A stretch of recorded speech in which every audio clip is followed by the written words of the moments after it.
I never imagined my 32nd birthday would end with an eviction notice. But I guess life has a twisted sense of humor. Sometimes. My name is Sarah Mitchell, and I had spent the entire morning decorating my small apartment with streamers and balloons, hoping this year would be different. The vanilla cake from my favorite bakery sat on the kitchen counter. 32 candles neatly arranged but still unlit. I smoothed down my blue dress, the one Mom had given me before she passed away, and checked my phone again. No calls from Dad or my siblings yet. But it was still early. The knock on the door startled me, and for a brief moment joy bubbled up inside me. Maybe they were surprising me this year. I hurried to open it, a genuine smile spreading across my face, for the first time in weeks. There stood my father, Robert Mitchell, his tall frame filling the doorway, but lacking the warm smile I'd been hoping for. Instead, his face was a mask of businesslike indifference, the same expression he'd worn at corporate meetings for as long as I could remember. "Sarah," he said with a nod, not even acknowledging the festive decorations or the special day. "I need to talk to you about something important." The familiar knot of disappointment formed in my stomach as I stepped aside to let him in. He didn't even take off his coat, a clear sign he wasn't planning to stay long. I noticed he was clutching a white envelope in his hand, gripping it so tightly his knuckles had turned white. "Would you like some coffee, Dad, or cake? I just picked it up this morning," I offered, desperately trying to inject some birthday warmth into his unexpected visit. He shook his head, placing the envelope on my kitchen counter, right next to the birthday cake with its unlit candles. "This is a formal notice," he said, his voice devoid of emotion. "You have 30 days to vacate this apartment." The words hit me like a physical blow. I stared at him, certain I had misheard. "What, Dad? What are you talking about? This is my apartment." He cleared his throat, looking everywhere but at me. "Actually, it's still part of the family property holdings. Vanessa and I have decided we need it for Mark. He's moving back home next month." Vanessa, of course. My father's girlfriend of 2 years, who had somehow managed to insert herself into every family decision since she arrived on my birthday. "You're evicting me on my birthday." My voice cracked as I fought back tears. He finally met my eyes, but there was no remorse there, just cold determination. "The timing is unfortunate, but business is business. Sarah, you have a good job. Now you can find another place." I stood there, balloon strings tangled around my fingers, wearing the dress my dead mother had given me, being evicted by my own father on my birthday. The surreal nature of the moment wasn't lost on me, as he turned to leave without so much as a happy birthday. A strange calm settled over me. Little did my father know that 6 months ago, when his business was failing and he was about to lose our family home, I had quietly stepped in the mortgage that he thought he'd refinance through. A helpful bank manager was actually transferred into my name. I had been making the payments ever since saving the house he was now so cavalierly using as a bargaining chip. The house that contained every memory of my mother, the house I legally owned. As the door closed behind him, I looked down at the eviction notice, then back at my birthday cake. "Well," I whispered to the empty room, "this certainly isn't how I expected to blow out my candles this year." What started as tears of hurt slowly transformed into something else entirely. Sometimes the best birthday gifts are the ones you never expected. And as I carefully folded the eviction notice and placed it in my purse, I realized I had been handed the perfect opportunity to finally stand up for myself. To understand why my father's betrayal cut so deep, you need to understand where we came from. The Mitchell family home was a modest 2-story colonial in a respectable neighborhood. Nothing fancy, but filled with memories. I grew up watching my mother Elizabeth turn that house into a home, with her careful touches. The garden, she meticulously maintained the kitchen where she taught me to bake. The living room where we gathered for game nights every Friday when she was diagnosed with aggressive breast cancer. I was teen, Mark was 11, and Amy was just 8. The following 8 months transformed our family forever. I still remember the day Mom called me into her bedroom, her once vibrant face gaunt and pale against the pillows. "Sarah," she whispered, taking my hand in hers. "I need you to promise me something." I nodded, fighting back tears as I squeezed her frail fingers. "Look after them all. Your father doesn't know how to show his feelings, but he'll need you and the little ones. They'll need their big sister." I promised her without hesitation, not fully understanding the weight of the commitment I was making after she passed. Dad retreated into his work, leaving early and returning late. He wasn't cruel or abusive, just absent both physically and emotionally. So at 16, while my friends were worrying about prom dates and college applications, I was figuring out how to help Mark with his math homework, braid Amy's hair for school, prepare dinners, and keep the household running. My own college plans got postponed indefinitely. Dad's accounting firm was struggling without Mom's administrative support, and our finances were tight just for a year. Dad had said when I suggested taking classes at the local community college while working part-time, just until I get the business back on track. That year turned into 3, then 5. I worked as a receptionist at Dad's firm during the day and waited tables at night, funneling most of my earnings back into the household. The first real betrayal came when I was 21. I'd been saving diligently, tucking away tips and bonuses for my long-delayed education. The college fund my parents had started for me had remained untouched since Mom's death, and I planned to finally use it. But when I went to access the account, I discovered it was empty. Dad had withdrawn it all 6 months earlier. When confronted, he looked genuinely surprised at my distress. I needed capital to expand the firm, he explained. I thought you understood that your job there was your future now. I didn't argue. Instead, I swallowed my disappointment and started saving again from scratch. Meanwhile, I became even more determined to make sure Mark and Amy wouldn't face the same setbacks. I helped Mark with college applications and drove Amy to dance recitals. I maintained Mom's garden and kept her recipes alive. I dated occasionally, but most relationships fizzled quickly. Few men my age understood why family obligations always came first. Through it all, I told myself that Dad appreciated my sacrifices even if he rarely acknowledged them. Despite everything, I eventually earned my accounting degree through night classes, working full-time throughout the day. I received my diploma. Dad attended the ceremony but left early for a client meeting. Mark and Amy cheered loudly enough to make up for his absence, and I convinced myself that was enough. Looking back now, I can see I was desperately trying to hold on to the family Mom had left behind, even as it was slowly slipping through my fingers. That house represented everything. Mom's memory, my sacrifices, our history. It never occurred to me that one day I would need to fight for my place within its walls. But as I sat in my soon-to-be former apartment the day after my disastrous birthday, surrounded by deflating balloons and untouched cake, I realized I had been slowly evicted from the family for years. This latest notice was just making it official. With my accounting degree finally in hand, my career took an unexpected upward trajectory. Henderson Financial, a mid-sized firm specializing in investment management, hired me initially for an entry-level position. But after I identified a significant tax-saving opportunity during my first month, they fast-tracked my advancement by my 30th birthday. I was managing my own portfolio of clients and making more money than I ever thought possible. Financial literacy became my superpower. Understanding the complex language of money that had always intimidated my father, this knowledge gap between us created an unspoken tension. Each Sunday dinner at the family home became an exercise in restraint, as Dad would incorrectly explain financial concepts to Mark and Amy. The stock market is nothing but gambling, he'd declare with authority, while I silently calculated the compound interest growth of my diversified portfolio. The second betrayal came when Amy was preparing for graduate school. She needed a co-signer for her student loans, and I had immediately offered, knowing my credit score and income would secure her an excellent rate. 3 days before the signing, Amy called me confused. Dad says he's taking care of my loans. He told me you offered, but that I should go with him since he has more experience. I was stunned. Not only had my father taken credit for solving a problem I had already addressed, but he'd undermined my capability in Amy's eyes. When confronted, he brushed it off. I was just trying to help. You're always so busy with work. His dismissal stung, but I let it go for family harmony. Family gatherings grew increasingly uncomfortable after that. Where I once felt essential, I now felt peripheral. At holiday meals, I'd find myself assigned to the far end of the table, away from the main conversations. Photos were taken when I was in the kitchen. Plans were finalized before I was consulted. The shift was subtle but unmistakable. Then Vanessa entered the picture. At 45, she was closer to Dad's age than mine, with sleek blonde hair, always styled perfectly, and a wardrobe that screamed aspiration rather than achievement. She worked in commercial real estate and met Dad while helping him scout locations for a satellite office that never materialized. From our first meeting, I sensed her wariness toward me. Behind her practiced smile, her eyes assessed me like competition rather than potential family. Her attitude toward Mark and Amy was different, warm, indulgent, almost motherly.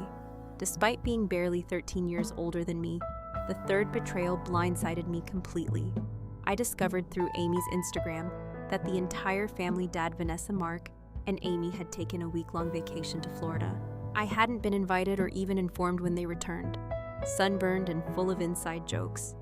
Dad seemed genuinely surprised by my hurt.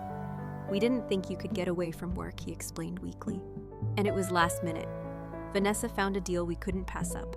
The exclusion hurt more than I could express, but still I persisted in trying to maintain our family bonds. Then came the financial troubles at Dad's firm. Over dinner one evening, he mentioned casually that business had been a bit slow lately. My financial instincts went on alert. After some gentle probing, the truth emerged. Dad's firm was hemorrhaging clients to younger, more tech-savvy competitors. The mortgage on our family home, which had been refinanced multiple times to fund business expenses, was 3 months behind. "Why didn't you come to me sooner?" I asked, genuinely baffled. I could have helped with the business model, looked at the books. His expression hardened. "I don't need my daughter telling me how to run the business I built before she was born." Pride. It always came down to pride. Despite his resistance, I offered to help with the mortgage payments. "Just until you get back on your feet," I insisted. "I'm doing well now, and it's the least I can do after everything." Reluctantly, he accepted, though I could see it pained him. What he didn't know was that I had looked into the mortgage situation on my own and discovered it was far worse than he'd admitted. The bank was weeks away from foreclosure proceedings. As I drove home that night, I couldn't shake the image of strangers living in our family home of Mom's garden being torn out of all those memories being erased. That was when I first got the idea that would eventually lead to my current situation. The idea that would change everything. 6 months later, when my father handed me an eviction notice on my 32nd birthday, the call from Granite National Bank came on a Tuesday afternoon as I was finalizing a client's retirement portfolio. "Miss Mitchell, this is Brenda Hayes from the mortgage department. I'm calling about the Mitchell property on Oak Street. We've been trying to reach Robert Mitchell regarding the delinquent payments, but our calls haven't been returned." My stomach dropped, despite my offer to help with payments. Dad had apparently continued to ignore the problem. "I'm his daughter," I explained. "I'm aware of the situation. How bad is it?" The news was worse than I'd feared. The house was not 3 months behind, as Dad had claimed, but 7 foreclosure proceedings would begin in less than 2 weeks. After a sleepless night weighing my options, I called the bank back and asked about possible solutions. "Well," Brenda said hesitantly, "given your father's current financial situation and credit score, refinancing with him as the primary holder isn't an option." She paused. "However, if someone with stronger financial credentials were to take over the mortgage," the suggestion hung in the air. I knew what she was implying, and I knew it was probably the only way to save our family home. "What would that process look like?" I asked, my voice steady, despite my racing heart. The next 2 weeks were a blur of paperwork, credit checks, and secret meetings with bank officials. I never told Dad what I was doing. Instead, I created a story about helping him negotiate with the bank for better terms. In reality, I was transferring the mortgage entirely into my name, using my savings for the down payment to bring the loan current, and committing myself to monthly payments that, while manageable with my salary, would significantly impact my own financial goals. The loan officer seemed puzzled when I insisted that my father shouldn't be informed about the true nature of the arrangement. "Usually families are transparent about these matters," he noted with raised eyebrows. I smiled tightly. My father is very proud. This arrangement allows him to save face while I help behind the scenes. What I didn't say was that I feared if Dad knew I owned the house, his pride would never allow him to accept the help. Instead, I created a fictional story about a special bank program for struggling business owners that had forgiven some of the debt and restructured the payments. Dad accepted this explanation with suspicious ease, perhaps because he wanted to believe it. The financial sacrifice was substantial. I had been saving for my own home, planning to move out of the small apartment Dad had allowed me to use. Rent-free, a fact he never failed to mention when he needed something from me. Now those savings were gone, and my monthly budget was stretched thin by mortgage payments on a house I didn't even live in. But it was worth it to preserve our family home, Mom's memory, and Dad's dignity. Or so I thought. The fourth betrayal came just 2 months after I'd secretly taken over the mortgage. I drove over one Sunday to find a construction crew tearing out the kitchen. The kitchen where Mom had taught me to cook, where her handwritten measurements were still penciled on the inside of a cabinet door. "What's happening?" I asked, trying to keep the panic from my voice as I watched strangers dismantling our history. Dad beamed proudly. "Vanessa found an amazing contractor. We're modernizing the whole first floor. Wait until you see the plans." No one had consulted me. No one had even warned me. Vanessa emerged from the backyard, sunglasses perched on her head. "Sarah, what a surprise." "Don't worry, we saved your mother's old china cabinet." Everything else was so dated, though. I stood amid the destruction of my childhood memories. Knowing that I was paying for this renovation, I hadn't approved watching my mother's touches being erased, room by room. That evening, I called a family lawyer friend for advice. "Let me get this straight," Jordan said, after I explained the situation. "You own the mortgage, but your name isn't on the deed." I confirmed this was the case. "Technically, your father owns the property, but you own the debt secured by it. If he defaults on payments to you, you could foreclose. But otherwise, he can legally do whatever he wants with the property." The information left me feeling hollow in my rush to save the house. I had left myself vulnerable. The call with Jordan prompted me to dig deeper into Dad's finances, something I should have done before taking over the mortgage. What I discovered shocked me. The business wasn't just struggling, it was failing. Dad had been using personal credit cards to pay business expenses for over a year. More disturbing was evidence that Vanessa, with her real estate connections, had been pushing him to consider selling the family home. According to emails I shouldn't have had access to but did through our shared family accountant. They had already discussed listing prices with realtors. They were planning to sell the house I was now paying for without telling me. Meanwhile, Vanessa's influence continued to grow. She had moved into the family home 6 months ago, bringing her minimalist aesthetic and ruthless efficiency. Family photos were relocated to closets and drawers. Mom's garden was replaced with low-maintenance landscaping. Traditional Sunday dinners became catered affairs, when they happened at all. As my birthday approached, I found myself hoping that the day might bring some reconnection. Perhaps turning 32 would somehow reset our family dynamic. I planned a small celebration at my apartment, sending invitations to Dad, Vanessa, Mark, and Amy 3 weeks in advance. I requested an afternoon off work, bought a new dress, and ordered a cake from Mom's favorite bakery. I even pulled out Mom's old recipe box and made her famous punch, the one that had been present at every Mitchell celebration for as long as I could remember. As I arranged streamers and balloons the morning of my birthday, I allowed myself to hope. Maybe today would be different. Maybe today I would feel like I belonged in my own family again. I was so focused on that hope that I never imagined what was actually coming. Not just another disappointment, but a complete betrayal that would force me to make the hardest decision of my life. My 32nd birthday dawned bright and clear, the kind of perfect spring day that Mom would have called a gift from above. I woke early, excited, despite years of conditioning that should have taught me to expect disappointment when it came to family celebrations. This year would be different, I told myself, as I showered and applied makeup with extra care. The dress I chose had been my mother's favorite on me. A simple blue, a line that brought out the color in my eyes. "You look just like I did at your age," she told me once when I wore it. Those words had always felt like the highest compliment. By 9, my apartment was transformed with streamers and balloons in shades of blue and silver. The cake waited in its box on the counter. 32 candles carefully arranged but not yet lit. Mom's punch recipe had come out perfectly. The floating rings of pineapple and cherries bringing back memories of birthdays long past. My phone pinged with birthday messages from colleagues and friends. Taylor, my best friend since college, called early. "Happy birthday, beautiful. Are you ready for dinner tonight? I've got reservations at that new place on Main. You've been wanting to try." I confirmed our plans while scanning my call log for any missed calls from Dad, Mark, or Amy. Nothing yet, but it was still morning. Mark had classes until noon, and Amy was probably busy with her internship. Dad wasn't an early caller on the best of days. By noon, I'd received flowers from my team at work and a singing telegram arranged by my assistant. The card attached read, "Couldn't let the day pass without some embarrassment. Happy birthday from all of us who appreciate you every day."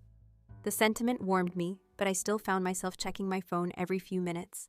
At 2 just as I was considering calling Dad myself, there was a knock at the door. My heart leapt.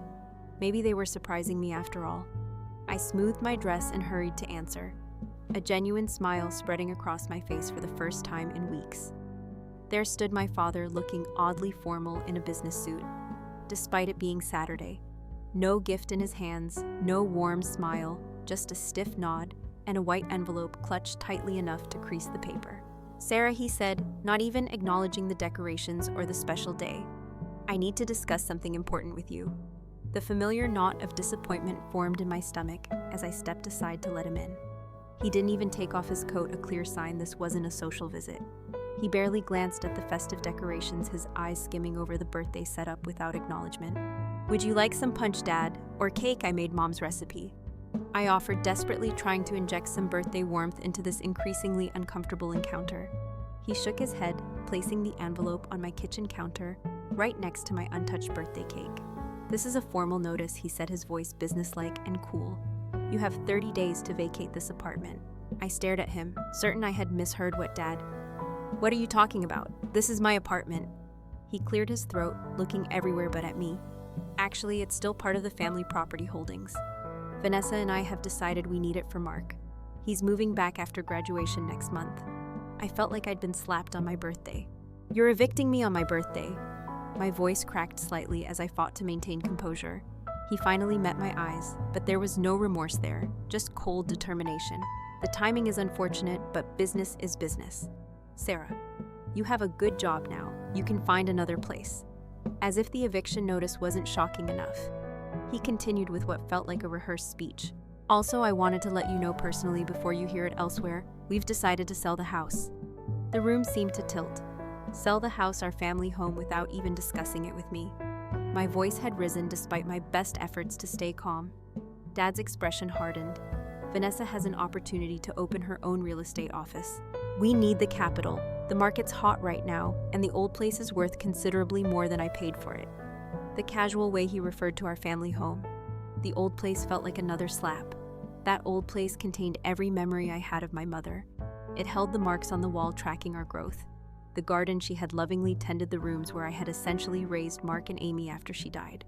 And it was the house I had secretly saved and was still paying for. But what about Mom?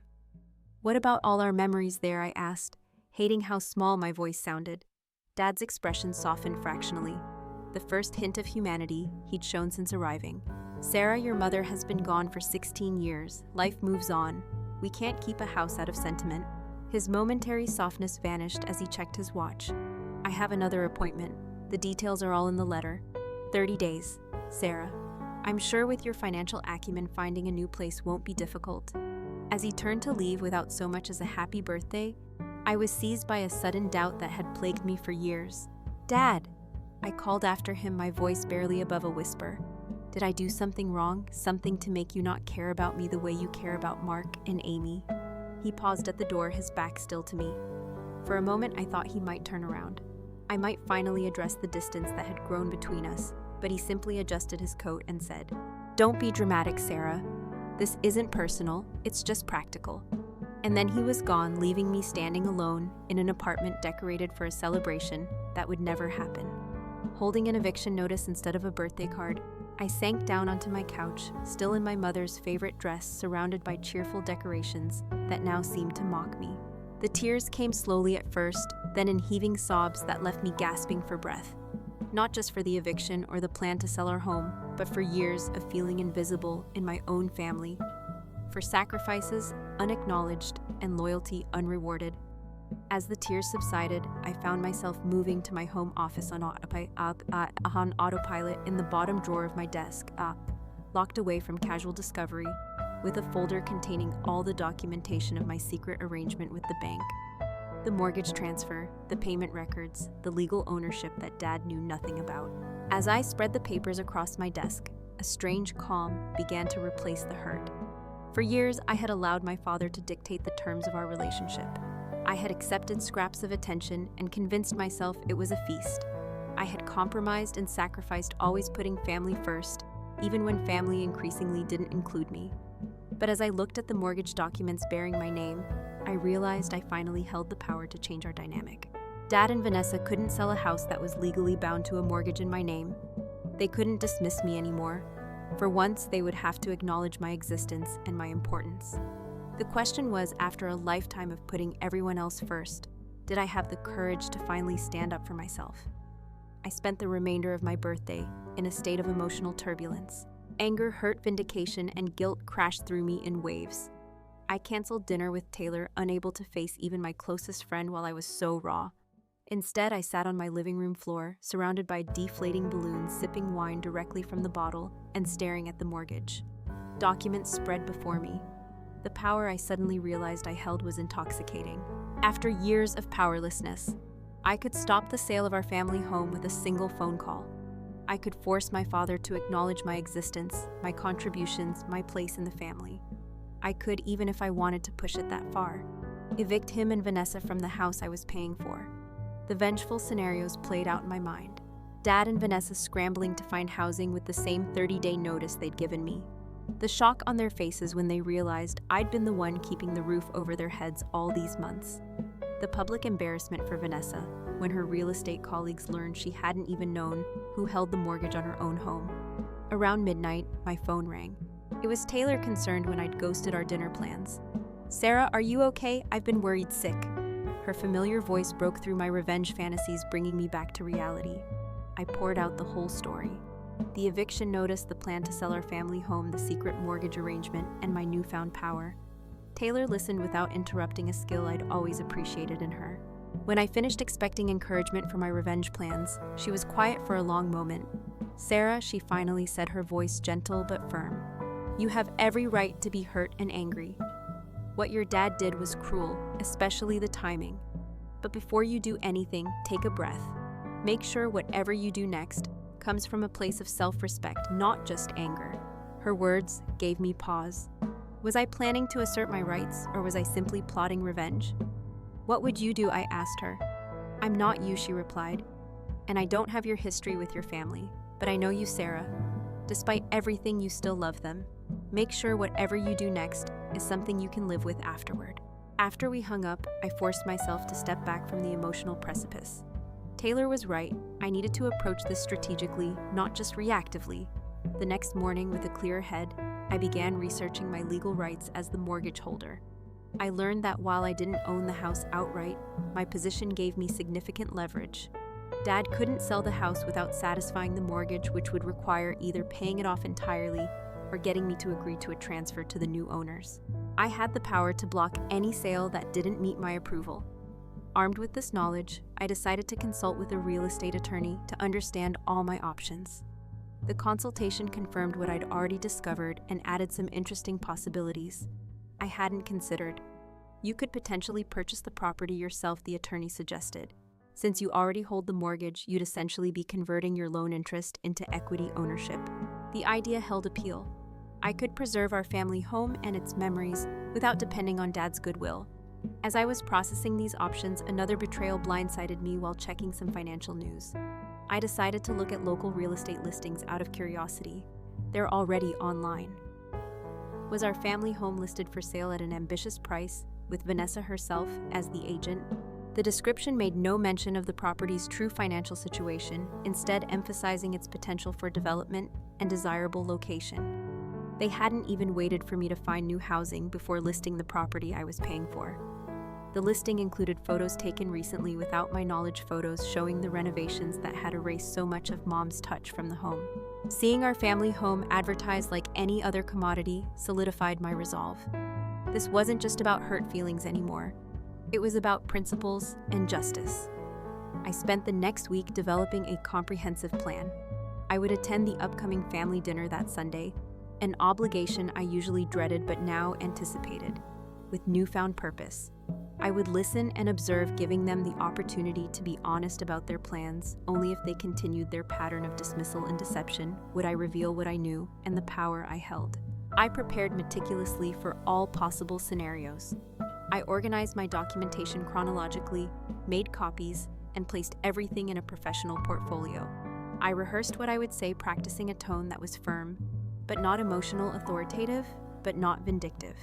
I even consulted with my therapist, a relationship I'd begun a year ago, to deal with my family issues, but had never disclosed to my father or siblings. Remember that your goal isn't to hurt them back. Dr. Winters cautioned during our emergency session, your goal is to establish healthy boundaries and require respect. The difference is crucial for your own healing. By the time Sunday arrived, I had transformed from the devastated birthday girl to a woman with a clear purpose. I dressed carefully in a sleek black pantsuit that I normally reserve for important client meetings. Professional, powerful, but not threatening. I styled my hair in a simple updo, applied minimal makeup, and wore my mother's small pearl earrings as a private reminder of why this mattered so much. As I drove to the family home, I felt a strange sense of calm. For years, I had approached family gatherings with a mixture of hope and dread, always eager for connection but braced for disappointment. This time was different. This time I wasn't coming as the perpetual people-pleaser hoping for scraps of affection. I was coming as Sarah Mitchell, financial professional, mortgage holder, and woman who had finally found her voice. Whatever happened tonight, our family dynamic would never be the same. And for the first time in years, that thought didn't fill me with fear, but with a tentative sense of freedom. The Sunday family dinner that would change everything began like dozens before it. I arrived exactly on time, neither early enough to seem eager nor late enough to seem disrespectful. The house looked different each time I visited another plant of Mom's, replaced another wall painted in Vanessa's preferred neutral tones, another piece of family history tucked away in favor of modern and personal decor. I rang the doorbell instead of using my key, a small acknowledgement that I no longer felt this was truly my home. Amy answered, her expression flickering with guilt when she saw me. "Sarah, you came. I wasn't sure you would." After. She trailed off, unable to directly reference the eviction notice delivered on my birthday, just days ago. "Of course I came," I replied with a calm smile. "We need to discuss the transition right." My portfolio was tucked under my arm, innocuous enough that no one would question it. Inside, the smell of catered Italian food filled the air. Vanessa didn't cook. Another break from tradition in a house where Mom's home-cooked meals had once been the centerpiece of family gatherings. Dad and Vanessa were in the living room, glasses of wine already in hand. Mark was setting the table, looking uncomfortable when he spotted me. Sarah acknowledged with a nod, not bothering to stand. "Glad you could make it. We have a lot to discuss." Vanessa's smile didn't reach her eyes. "Drink." I opened a lovely Cabernet. I declined politely. I needed absolute clarity tonight. Dinner proceeded with excruciating small talk. The elephant in the room, my impending eviction and their plans to sell our family home, remained unaddressed as we discussed the weather, Mark's final exams, and Amy's internship. Finally, as the catered tiramisu was being distributed, Dad cleared his throat. "So Sarah, have you started looking at apartments yet? I have some colleagues who might know of vacancies in good areas." The casual way he referenced upending my life made something hardened inside me. "Actually," I replied, keeping my voice conversational, "I wanted to discuss the broader plan first. I understand you're planning to sell the house." Dad and Vanessa exchanged a quick glance. "Yes," Vanessa answered before Dad could speak. "We've already had significant interest. It's a seller's market right now." Her tone was smug, almost triumphant. "I noticed," I said mildly. I saw the listing online, very comprehensive, though I was surprised to see it listed before anyone discussed it with me. Dad frowned. "Sarah, while I appreciate your attachment to the house, this is a financial decision. The money from the sale will fund Vanessa's new business and provide a nest egg for all our futures." The way he said our futures made it clear he wasn't including me in that calculation. I nodded thoughtfully. "And the timeline? When are you hoping to close?" "We already have a showing scheduled for next weekend," Vanessa interjected eagerly. "If all goes well, we could be looking at closing within 45 days, Dad added, "which is why we need you to vacate the apartment promptly. Mark will need somewhere to stay when he returns, and the new owners may want a quick possession date for the main house." "I see," I said, taking a sip of water. "And may I ask what arrangements you've made regarding the mortgage?" The question hung in the air. Dad looked momentarily confused. "The mortgage will be paid off from the proceeds of the sale." "Of course. Interesting," I murmured. "And have you confirmed the current status of the mortgage, the payoff amount? Any prepayment penalties?" Dad's confusion deepened. "The real estate agent handles those details." Vanessa shifted uncomfortably. "Those are just formalities, Sarah. I have everything under control." It was time I reached for my portfolio and removed the mortgage documentation, placing it neatly on the table beside my dessert plate. "Actually, I think there might be some important details you've overlooked." I slid the papers toward my father 6 months ago when the bank was about to foreclose on this house because the mortgage was 7 months behind, not the 3 you told me about. I took action to save our family home. Dad's face paled as he stared at the documents. "What are you talking about? The bank restructured our loan. They created a special program for business owners." I shook my head slowly. "There was no special program, Dad. That was the story I created. so you wouldn't feel like you needed my help. In reality, I transferred the mortgage into my name. I used my savings to bring the loan current. I've been making the payments ever since." The silence that followed was absolute. Vanessa snatched the papers from Dad's limp hands, her eyes widening as she scanned them. "This can't be legal," she finally sputtered. "I would have known. My contacts at the bank would have told me." "Your contacts may not have had access to the information," I explained calmly. "The arrangement was handled confidentially at my request to protect Dad's dignity." I turned to my father, whose face had gone from pale to gray. I never intended to use this as leverage. I genuinely wanted to help preserve our family home, Mom's memory, everything this place represents. But you've made it clear that those things don't matter to you anymore. Mark and Amy were staring at me with expressions that mingled shock, confusion, and something that looked almost like respect. "So what does this mean?" Mark finally asked. "It means," I said, maintaining my professional tone, "that this house cannot be sold without my approval. As the mortgage holder, I have a legal interest in the property that must be satisfied before any transfer of ownership can occur." Vanessa's composure cracked entirely. "You sneaky little. You've been planning this all along, haven't you? Waiting for the perfect moment to undermine everything." I met her gaze steadily. "No, Vanessa. I've been waiting for my family to remember that I'm part of it. I've been waiting to be included in major decisions, to be treated with basic respect, to not be handed an eviction notice on my birthday without a second thought." I gathered my documents and stood. "I'll leave you all to discuss this new information, but you should know I won't approve any sale of this house without fair consideration of its emotional value to our family. And I certainly won't be vacating my apartment in 30 days. As I walked toward the door, Dad finally found his voice. "Sarah, wait. We need to discuss this reasonably." I paused, turning back with a small, sad smile. "That's all I've ever wanted, Dad. When you're ready for a reasonable discussion where I'm treated as an equal member of this family, you know where to find me." As I stepped outside into the cool evening air, I felt lighter than I had in years. Whatever happened next would be challenging, possibly messy. But for the first time since Mom died, I wasn't just reacting to my family's demands and disappointments. I was standing up for my worth, my contributions, and my right to be respected. The drive home was strangely peaceful. I had done what I needed to do. The ball was now in their court. The fallout from my revelation was swift and chaotic. I had barely reached my apartment when my phone began ringing. First Amy, then Mark, then repeated calls from Dad that I let go to voicemail. I needed space to process what had just happened, to stand firm in my decision before being pulled back into the family vortex. Dad's voicemails progressed from commanding, "Call me immediately. We need to fix this misunderstanding," to threatening, "If you think you can hold this family hostage with your financial games, you're making a serious mistake," to finally around midnight, something approaching, desperate, "Sarah, please, we need to talk about this like adults." I listened to each message but waited until the following morning to respond, sending a simple text. "I'm available to meet at my apartment this evening at 7. Please come prepared for a productive discussion." The response was immediate. "We'll be there," though we didn't escape my notice. A family meeting had been called, and I was finally at the center rather than the periphery. I spent the day preparing both practically and emotionally.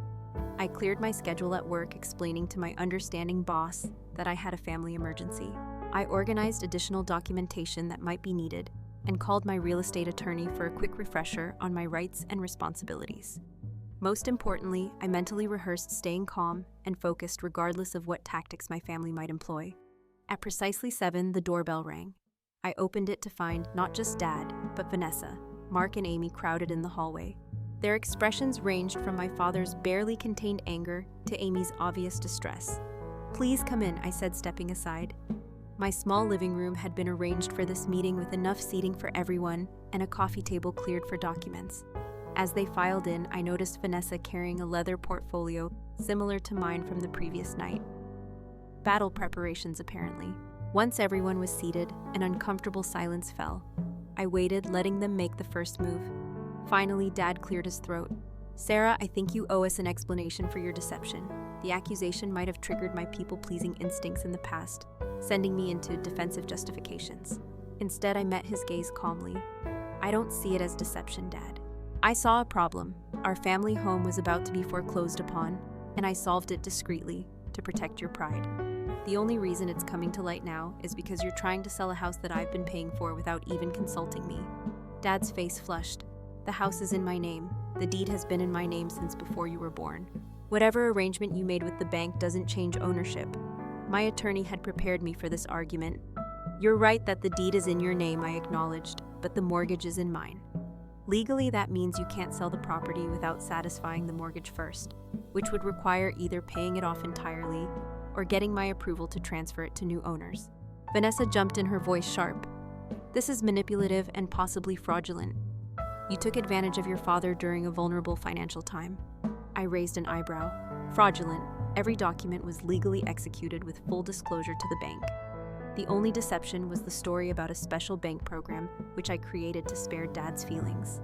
I turned back to my father. Would you have accepted my help if I'd been honest about taking over the mortgage? His silence was answer enough. Mark, who had been quiet until now, leaned forward.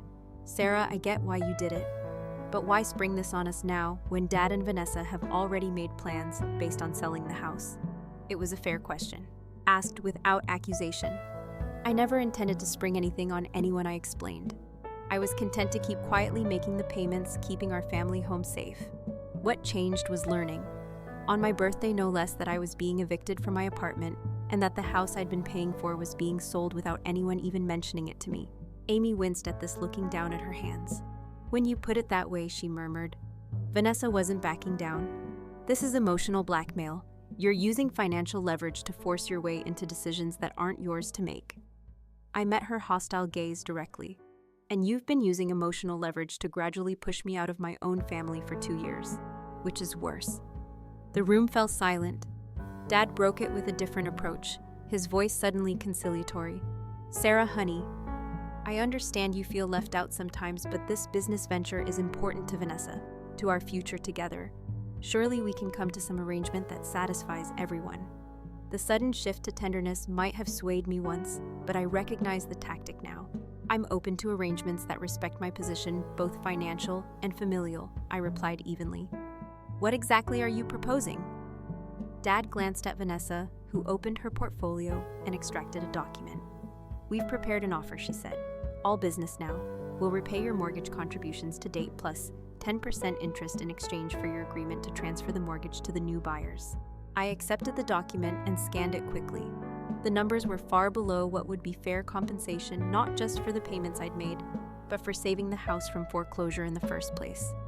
This isn't adequate, I said, simply setting it aside, and it doesn't address the fundamental issue. I'm not being treated as a full member of this family whose input matters. Frustration flashed across Dad's face. What do you want, Sarah, to stop the sale completely? To punish us? What's your endgame here? It was the question I'd been waiting for, the one that would allow me to lay out my terms. Clearly, I want 3 things, I said calmly. First, I want acknowledgement of my contributions to this family over the years, financial and otherwise. Second, I want to be included in major family decisions going forward, treated as an equal rather than an afterthought. And third, I want a fair financial arrangement regarding the house that recognizes my investment in preserving it. The demands hung in the air.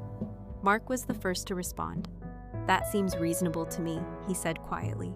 Sarah has always been there for us, Dad. For all of us. His support caught me by surprise. A warm counterpoint to the tension Vanessa's expression had turned calculating. What exactly would a fair financial arrangement look like to you? Before I could answer, Dad interrupted, his patience finally snapping. This is ridiculous. You think because you went behind my back with some banking trick you can dictate terms to me in my own house? He stood abruptly. I won't be manipulated by my own daughter. Come on, Vanessa, we're leaving. Vanessa hesitated, clearly, reluctant to abandon negotiations that might save her business plans. Robert, maybe we should hear her out now. Vanessa. He insisted, already moving toward the door. She gathered her documents with obvious reluctance and followed him at the door. Dad turned back. This isn't over, Sarah. If you think you can hold our family hostage this way, you're sadly mistaken. After they left, an awkward silence fell. Mark and Amy remained seated, looking uncertain. You guys can go too, I said softly. I know this puts you in a difficult position. Mark shook his head. Actually, I'd like to stay and talk if that's okay. There's a lot I didn't know about what you've done for us over the years. Amy nodded in agreement. Me too. I feel like I've been missing something important for the next 2 hours. We had the most honest conversation we'd had in years. I explained the sacrifices I'd made after Mom died, not to make them feel guilty, but to help them understand why the family home meant so much to me. They shared their perspectives on how Dad and Vanessa's relationship had changed the family dynamic by the time they left. Something had shifted between us, a new understanding, perhaps even the beginning of a true adult-sibling relationship based on mutual respect rather than old family patterns. As I closed the door behind them, I felt both drained and strangely invigorated. The confrontation had been painful but necessary. The family structure that had been dysfunctional for so long was finally being forced to change. Whether that change would ultimately heal us or break us apart remained to be seen. But at least now we were dealing with reality instead of pretense. And for the first time in years, I wasn't facing it alone. The following week passed in an uneasy stalemate. Dad stopped calling after his dramatic exit from my apartment, apparently committed to freezing me out until I capitulated. Vanessa, however, was more practical. She called twice with revised offers, each slightly better than the last, but still not acknowledging the emotional components of my demands. I maintained my position calmly but firmly. Meanwhile, my relationship with Mark and Amy blossomed in unexpected ways. We met for coffee without our father's knowledge, sharing stories and rebuilding connections that had been strained by years of family dysfunction. Mark revealed that he had never intended to move into my apartment. Dad and Vanessa had made that plan without consulting him. I already signed a lease with roommates near campus for my graduate studies. He confessed when I told Dad he was furious, said the plans had already been made, and I was being ungrateful. Another manipulation exposed. 10 days after our confrontation, I took decisive action. Working with my attorney, I prepared a formal notice to my father, as the property owner, stating that, as the mortgage holder, I was requiring an inspection of the property to ensure its condition was being maintained in accordance with the terms of the mortgage. The letter also included a reminder that the family had 60 days, not the 30 they had given me, to vacate, if they still intended to sell the property. The certified letter was delivered on a Tuesday. By Tuesday evening, my father was at my door, his face a storm of emotion. 60 days, an inspection. What game are you playing? Sarah, I invited him in calmly. It's not a game, Dad. It's business. Isn't that what you told me when you delivered my eviction notice? Business is business. He paced my small living room like a caged animal. This is different. This is our home. Yes, I agreed quietly. It is our home, not just your home, not Vanessa's cash cow. Our family home. The home Mom loved, the home where I helped raise Mark and Amy after she died. The home I saved from foreclosure. When you couldn't make the payments, my words stopped his pacing for perhaps the first time. He really looked at me not as his dutiful daughter, but as a woman standing her ground. What do you want from me, Sarah? He asked, his voice suddenly tired. I want you to understand what you've been doing to me for years. I replied honestly, sidelining me, taking my contributions for granted, making major decisions that affect me without even consulting me. And I want it to stop. He sank onto my couch, suddenly looking every one of his 62 years. I never meant to hurt you, he said, and for once I believed he was being sincere. After your mother died, you were so capable, so strong. You just handled everything. I guess I started to think you didn't need anything from me.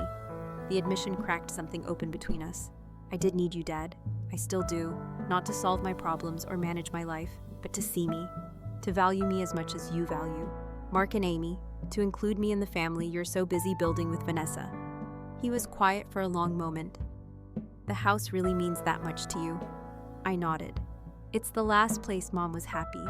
It's where she taught me to bake and garden. It's where she made me promise to look after everyone.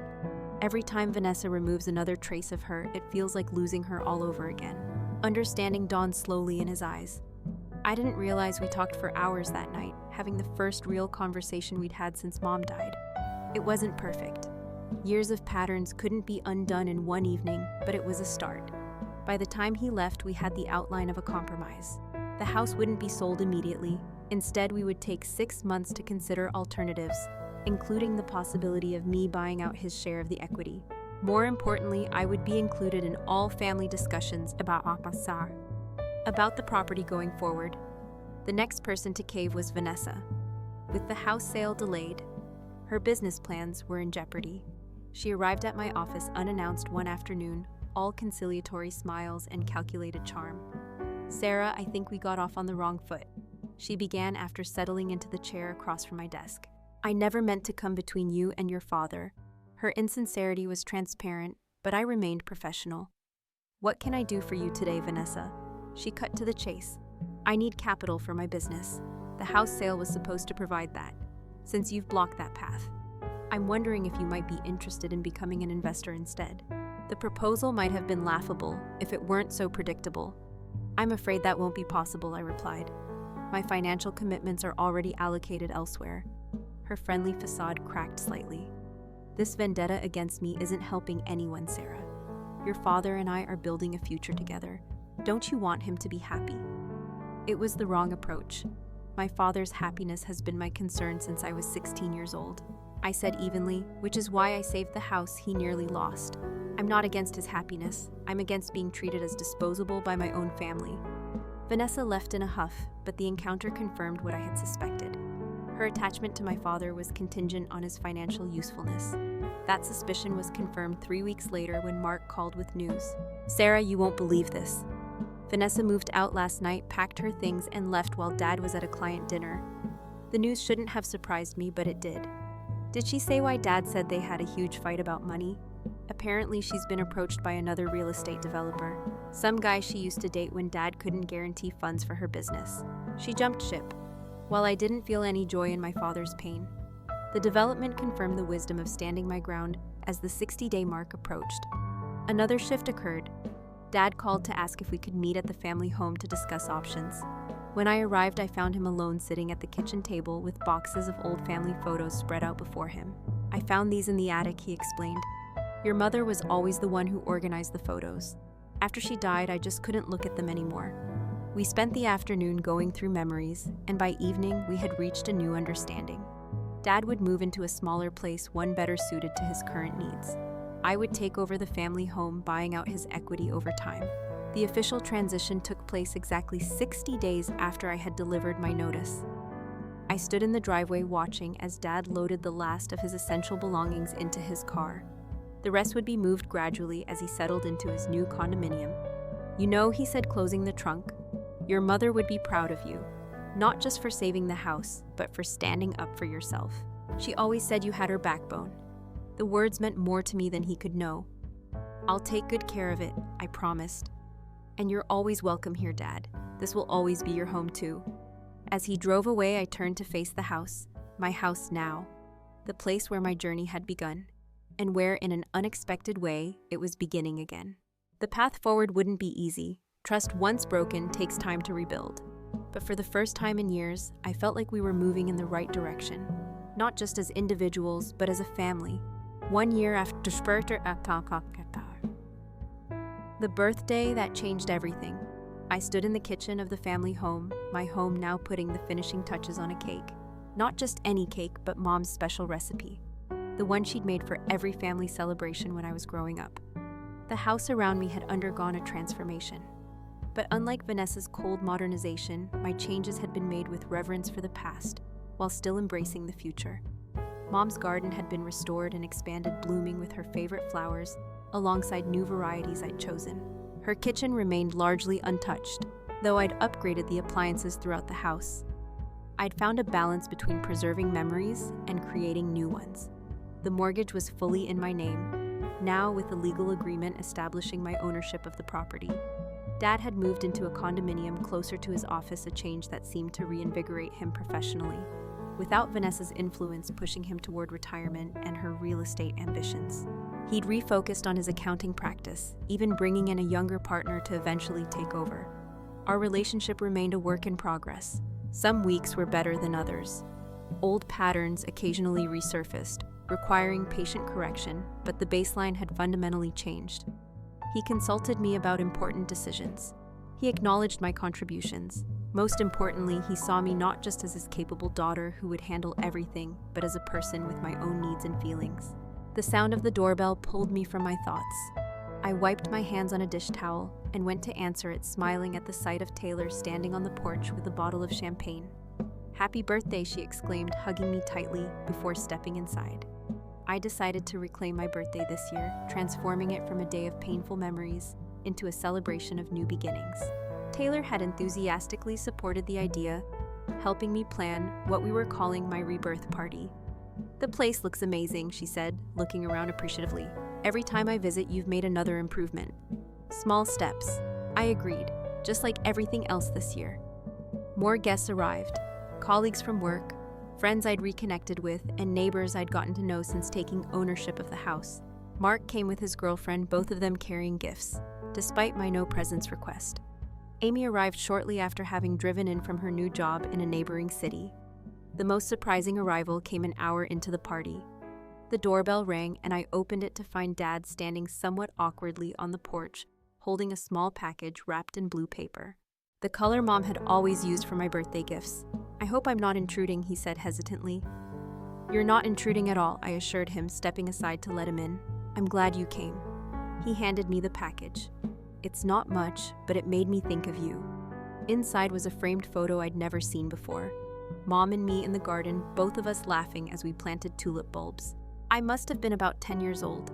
"Where did you find this?" I asked, touching the image gently in one of your mother's old albums. "I've been going through them lately, trying to, reconnect with memories I pushed away for too long." The simple admission represented such growth for him that I felt my eyes filling with tears. "Thank you, Dad. It's perfect." The party continued around us, warm and lively. When it came time to cut the cake, I found myself surrounded by people who truly saw and valued me. As I blew out the 33 candles, I made a silent wish, not for anything I needed, but in gratitude for what I'd already gained. The strength to stand up for myself, the wisdom to know my own worth, and the courage to reshape relationships that had been damaged by years of imbalance. Later that evening, after the guests had gone, and I was cleaning up the last of the party debris, I found myself alone in the kitchen, looking out at Mom's garden in the moonlight. The journey of the past year had been painful at times, but ultimately healing. I'd learned that family isn't defined by blood or property, but by mutual respect and love. I discovered that being a good daughter didn't mean sacrificing my own needs, and that true strength sometimes means drawing boundaries with those we love most. Most importantly, I'd realized that the promise I made to my mother all those years ago, to take care of the family, included taking care of myself too. Standing in the quiet kitchen where Mom had once taught me to bake, I felt her presence more strongly than I had in years. "I kept my promise, Mom," I whispered to the empty room, just not in the way I thought I would. The house creaked gently in response, a familiar sound that had frightened me as a child, until Mom explained that old houses talk to us in their own language. "They're just telling their stories," she'd said. This house had many stories, some painful, some joyful, all part of what made it home. And now, after nearly losing it, and then fighting to reclaim it, I was finally writing my own chapters within its walls. Not as the family caretaker who was taken for granted, but as a woman who had learned the hard way that sometimes you have to fight for your place in the world, even when that fight is with the people who should have been protecting your place all along. Have you ever had to stand up to family members who took advantage of your generosity, or found yourself needing to draw firm boundaries with loved ones who couldn't see your worth? I'd love to hear your stories in the comments below. Like this video if you've ever had to make the difficult choice between keeping the peace and standing up for yourself. Don't forget to subscribe for more real-life stories about finding strength in difficult situations. Thank you for listening to my journey, and remember, sometimes the hardest battles we fight are the ones that finally set us free.